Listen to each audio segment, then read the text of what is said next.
What's good, YouTube? It's your boy Carl coming back at you with another video from Golden Grin Productions. So this time around, we are going to be reacting to the alpha male rookie story of Larry Bird. And from what I'm hearing, Larry Bird just was a monster, bro. Like from out the gate, what I've seen, he's just a monster, bro. So if you are new, please like, share, and subscribe to the video. I greatly appreciate it. Let's get into this video, man. Tradition says rookies must carry all veterans' bags on road trips. But a rookie Larry Bird, on his very first road trip with the Boston Celtics, stood up in front of every veteran on the bus and said, "I want you guys to know, I'm never going to get you any water, and I'm never going to carry one bag, ever." And he never did.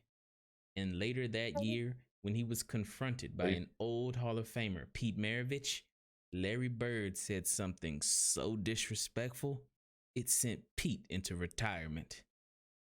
This is the story of how Did he really send Pete into retirement, bro? If he did, that's savagery on an unprecedented scale, bro. a rookie Larry Bird established himself as the alpha male and dominated the NBA from day one.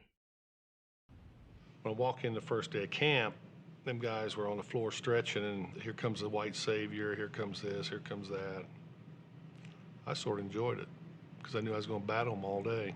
Cedric Maxwell, the Celtics' leading scorer the year before Larry arrived, had a rude awakening. He was skeptical that the self-proclaimed hick from French Lick was all hype until that first day in training camp, and all it took was one day. I'm thinking, oh, he's slow, he can't get off a shot. He's not that strong. This is gonna be a layup. Bam, knocks down a jump shot. Okay, maybe that was luck. Gets the ball again. Bam, knocks down another jump shot. Now I'm thinking like, okay, hey, you know what? I'm gonna D this guy up. I'm gonna show him what it's like. 20 feet away. Bam, 25 feet away, bam. My mind just goes something. Damn, this white guy can play. The Celtics were the second worst team in the league before Larry Bird arrived, winning only 29 games. But even as a rookie, Larry Bird led that exact same Celtics team to a 61-21 record. That 32-game turnaround was the greatest single-season turnaround in NBA history. And what's most impressive is he did it with no Robert Parrish, no Kevin McHale, no Dennis Johnson, Bill Walton, or anyone. It was all Larry Bird. But how did Larry get so confident and so arrogant? Because at every level he proved the doubters wrong. In college, he took a mid-major, Indiana State, to 33-0 before facing what turned out to be his greatest rival, Magic Johnson, in the NCAA title game. But here's how Magic recalls first meeting Larry the summer before that game. The summer before, they had the WIT tournament. Okay. And they brought all the best college players together Okay. to play against the world. Okay. And man, I see this guy, blonde hair, I said, all right, let me see if he can play. Okay. Man, I'm sitting there watching him shoot, Shannon. He must have made 30 in a row all net. So he was Steph Curry before Steph. Yeah. And I'm sitting there saying, this dude can play. Okay. Then we got in the game. Jack Gibbons was player of the year that year. Right. He tore him up, man. Man, Larry Bird was taking it to him. I said, oh, man, I'm calling back home saying, oh, I like how Magic gave it up for Larry, bro. From the beginning, dog. Like, he never discredited this man. He never took anything away from him. He was amazed at how good he was from the jump. I respect that. I respect that. For real. He for real. This dude, Larry Bird? Right. Oh, he got it. He Right. can play. He's dominating Jack Gibbons. And they said, no way. I said, oh, yeah, he's dominating. I think our first game was in Kentucky. We got about a 10, 12-point lead. Man, they put us in. Went to 25, 30, just that fast. Fast break again, 3-on-2. Griffith. Wow. And that steal by Larry Bird. Take us out, the league go back down, put us back in. That's Bird and Johnson. The show start again.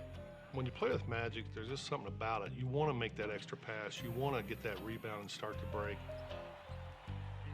We came down a couple times. I go behind my back, no look to him. He no look back to me. And I'm laying it up. I'm saying, oh, man. Here's that last play. Magic Johnson going in, drops off to Bird. Bird puts it back off, inside to Johnson. Super basket. This guy got game. Little did Magic know that he would meet Larry Bird again, but this time it would be in the national title game. Here we go, 6-7 months later. Right. We're playing in the NCAA championship game. He's player of the year. Sports Illustrated, all the magazines he on the cover. Right. And I said, wow. And they're 33-0. 33-0. Man, I said, oh. And they hadn't been ranked since. That's right. And they weren't ranked before. Yes, that's right. It is Indiana State against Michigan State. I'm Bryant Gumbel, and the fans here are going bananas. That 1979 NCAA title matchup between Larry Bird and Magic Johnson is still the highest rated basketball game ever played. Unfortunately for Larry Bird, it was one of his worst because Michigan State double teamed him all night long. And since Larry was largely a one-man show, Indiana State had no answer. Look at the pressure around him. 2-3 net, and he's short. And I think Larry will make a lot of people in the league pay for that game alone, bro. Like, for him not being able to pull through and get the win for his team, he was going to punish the league going forward, and he did exactly that. Bird, way short. Bird hanging, can't score. Larry Bird has had a cold shooting night.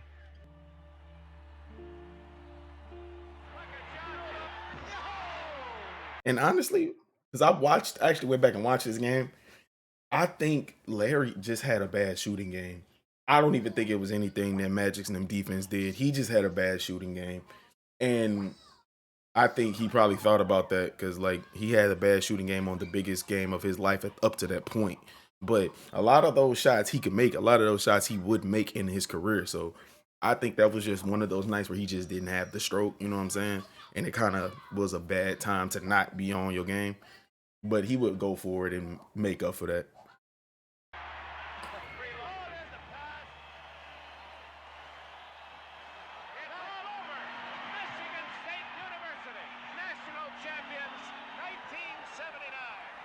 Magic, not only were you a leader on offense, I thought you did a great job on Larry Bird in the zone, denying him the ball. Yes, Coach gave us a good game plan to go against Larry Bird, and all we had to do was go out and do it. That's what we done. And congratulations, Super Bowl game. No, it still hurts. And when you win 33 in a row and you walk into a game, you know, you never know what to expect, but I expect to win. We didn't win. Larry Bird said this was his most painful loss ever. And when he got to the NBA, he took that pain out on the entire league. Not only did he play with a level of toughness that the NBA had never seen before, but Larry Bird's trash-talking stories are that of legend. Even Larry's own teammates could face his wrath.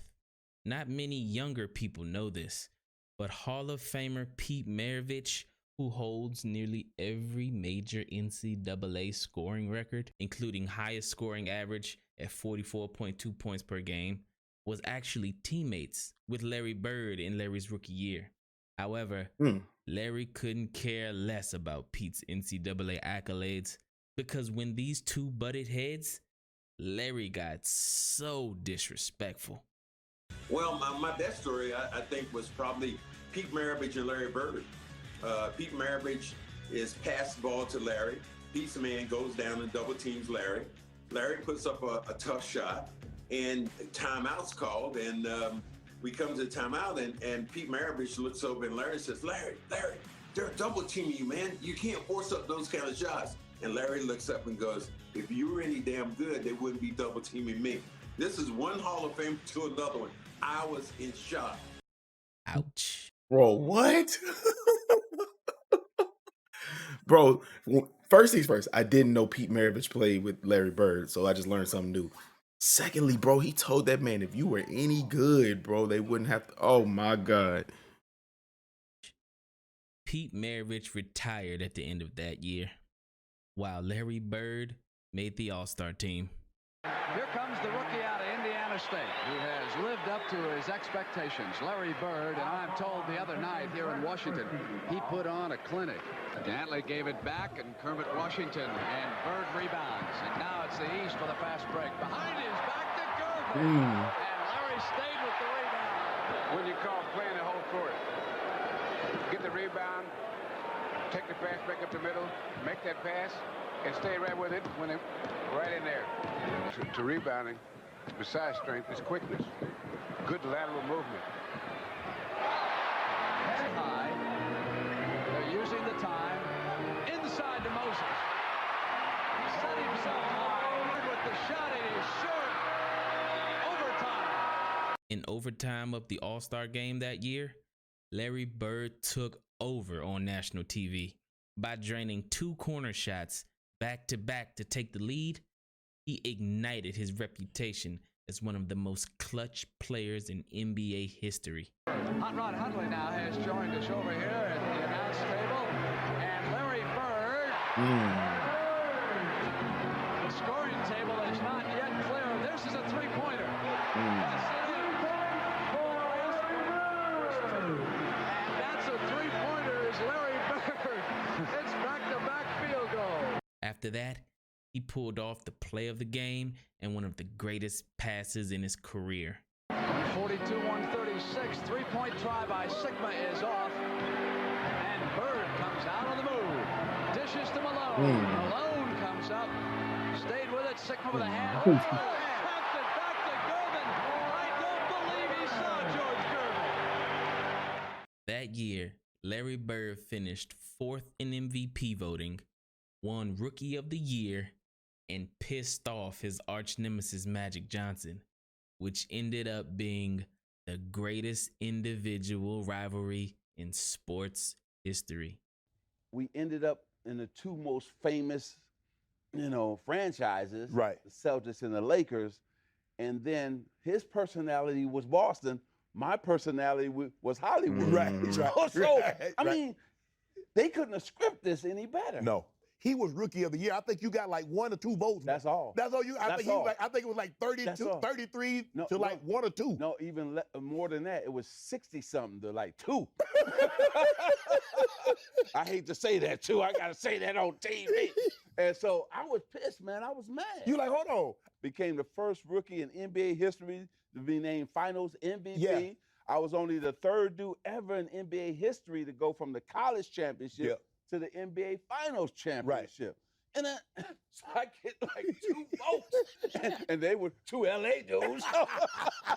Yeah, I think that had a lot to do with the fact that Bird turned that team all the way around.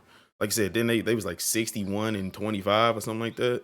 Like they went from being one of the 2nd worst records in the league to basically him turning that whole franchise around. You kind of can't like bypass what Larry did. I get what Magic did in the finals, but yeah, he turned that whole Celtics franchise around with literally none of the legends he ended up winning championships with. I'm like, okay, he's not that much better than me. Right. Not 63-2. Right. But okay, I took it. And I'm glad that we came in together because I had somebody to measure myself to. Right.